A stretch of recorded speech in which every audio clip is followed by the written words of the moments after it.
Retrouvez tous les jours les bons plans de votre région sur Radio Axe Sud avec Eric. Bonjour à tous, ravi de vous retrouver pour vous proposer les bons plans de Radio Axe Sud. Et dans les bons plans de Radio Axe Sud cette semaine, on ne pouvait pas passer à côté du festival Cinespania, 26e édition cette année. Après cette période difficile pour la culture, Cinespania revient bel et bien, évidemment. C'est maintenu du 1er au 10 octobre et on en est ravis. Avec nous, Alba Paz, co-directrice du festival. Maintenant, vous avez monté de grade. Alba, bonjour. Bonjour Eric. Oui, depuis 2017, avec Loïc Diaz, mon collègue, on a pris la co-direction du festival. Donc oui, on arrive déjà à la 5e édition dirigée par tous les deux. Alors, est-ce que ça a été difficile dans l'organisation, bien sûr, pour la mise en place de ce festival cette année, pour cette 26e édition?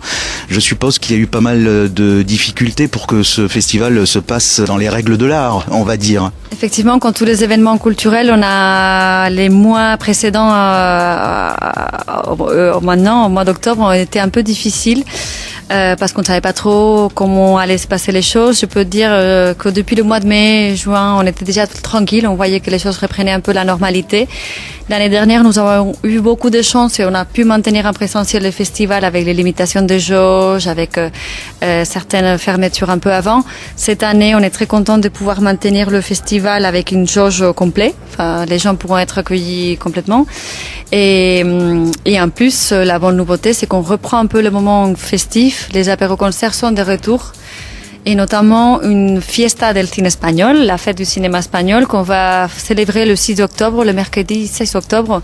Parce qu'à partir de cette année, en Espagne, ils ont décidé, le ministère, que le 6 octobre, ça soit la fête, le jour du cinéma espagnol. Il y aura tout un tas d'activités pour célébrer ce jour en Espagne. Et en France, à Toulouse, il y aura la fiesta del cine espagnol, donc au port de la Viguerie, au quai de l'exil républicain, en face de la Dorade. On fait un concert gratuit à 19h pour tous les Toulousains, un concert de Los Graciosos, de Rumba Catalana. Et à 21h, on pourra voir un film qui, pour beaucoup de gens, c'est le meilleur film de l'histoire du cinéma espagnol. C'est Le Burro, de Luis García Berlanga, un grand réalisateur de qui on célèbre aussi cette année le centenaire de sa naissance. Alors on peut d'ores et déjà annoncer la programmation qui sera riche évidemment puisque l'affiche le prouve, très belle affiche d'ailleurs pour cette nouvelle édition. Oui, en fait l'affiche c'est quelque chose, c'est un peu comme commencer le festival avec de bons pieds. Donc cette année nous avons trouvé un nouvel artiste qui s'appelle Marcos Martínez de Valencia en Espagne. L'artiste c'est celui qui nous a créé l'affiche, donc c'est un artiste qui fait du collage. On a trouvé cette image avec deux garçons qui regardent vers le haut avec des fleurs qui poussent parce que pour nous cette année ça repousse à nouveau. On a de la couleur comme il y a dans l'affiche et on est content de pouvoir trouver un peu entre guillemets la normalité plus ou moins. C'est un petit peu une sorte de renaissance quelque part, on renouvelle. Tout à fait, c'est ça, oui. C'est le jour d'après. Exactement. Quels seront les moments forts sur ces 10 jours de festival? Je crois qu'on en a un petit peu parlé là tout à l'heure par rapport aux apéros-concerts, etc. On va y revenir dessus là d'ici quelques secondes. Oui, donc les événements forts, il y en aura presque tous les jours, mais je vais signaler quelques-uns. Donc le samedi 2 octobre, on inaugure le cycle qu'on organise avec la Cinémathèque de Toulouse. Le cycle s'appelle Chronocrímenes, comédie fantastique et autres mondes parallèles. C'est un cycle qui fait une sorte de clin d'œil, mais drôle, à tout ce qui a été le confinement, mais sans parler de ça.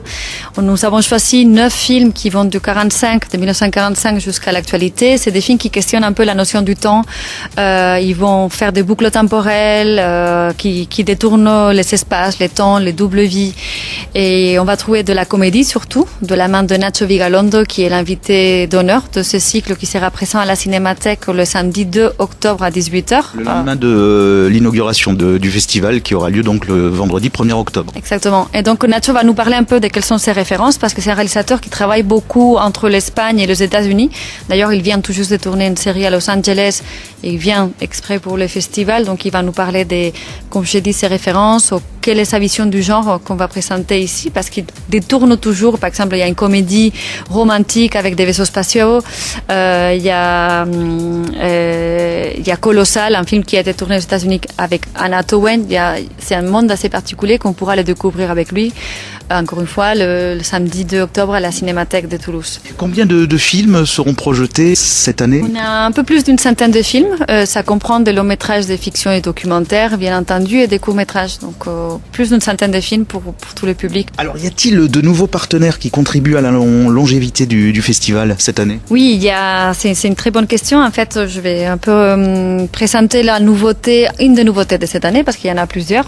C'est que depuis quelques temps, avec Loïc, on avait envie d'ouvrir un peu le festival au Portugal, parce que pour des raisons géographiques et qui nous semblent évidentes, le Portugal et l'Espagne, ils ont beaucoup de points en commun, que ce soit dans leur histoire, des dictatures, des crises. On était très très intéressés à aller découvrir ce cinéma portugais, et donc on a trouvé que la meilleure manière de faire ça, c'était de céder une carte blanche au Festival Indie Lisboa, un des festivals de cinéma indépendants les plus importants de l'Europe. Ils nous ont proposé 5 longs métrages portugais ces 3 dernières années, qui ont fait un peu le tour du festival, qui ont remporté des critiques un peu dans tout le monde, et un programme de courts-métrages.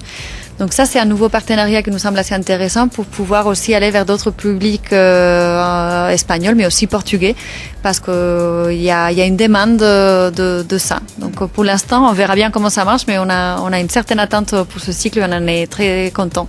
Ça s'est élargi vers d'autres horizons. On va dire, c'est à peu près tout. Non, c'est pas tout, puisqu'en ce qui concerne, on l'avait dit tout à l'heure, les rencontres, ça va se passer toujours au même endroit. Le village du festival, c'est dans la cour de la Cinémathèque à Toulouse, avec bien sûr les tapas. Oui, effectivement, le siège du festival, c'est comme toujours la cour de la Cinémathèque de Toulouse, avec les apéros-concerts, comme on a dit, tous les jours à 19h, et avec un bar à tapas, donc on pourra très bien manger des tapas à l'espagnol, des tortillas, etc., du vin, de la bière. Ça va être ouvert à nouveau.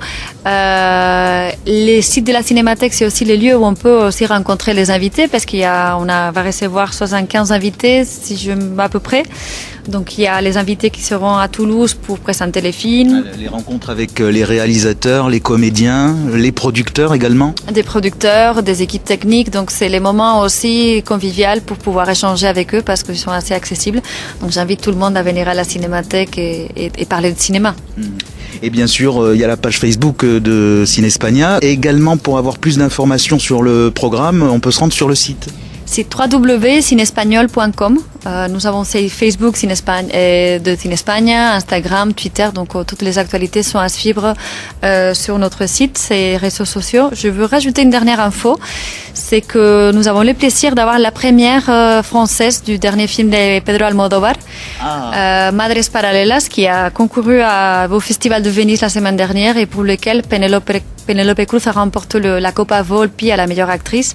Donc le film pourra être vu pour la première fois en France, à Toulouse. Et donc on en aura tous la primeur pour tous les festivaliers. Exactement. Et ça sera le dimanche 10 octobre à 21h15 à l'American Cosmograph. Donc tous ceux qui veulent venir bien découvrir le film, les places sont déjà en vente au cinéma Cosmo. Quand on sait qu'on a eu des têtes d'affiche à Cinespagna, comme on peut citer Victoria Abril et Sergi Lopez, évidemment, qui étaient venus. Oui, tout à fait. Donc ouais, ça va être un peu la belle soirée pour finaliser ce festival. Eh bien, magnifique, Alba. Merci beaucoup. Ouais. Et on s'en donne rendez-vous du 1er au 10 octobre pour Cinespagna à Toulouse, 26e édition cette année. Merci beaucoup, Eric. Radio Axe Sud à Toulouse. Partout. Radio Axe Sud est là pour vous. 105.1.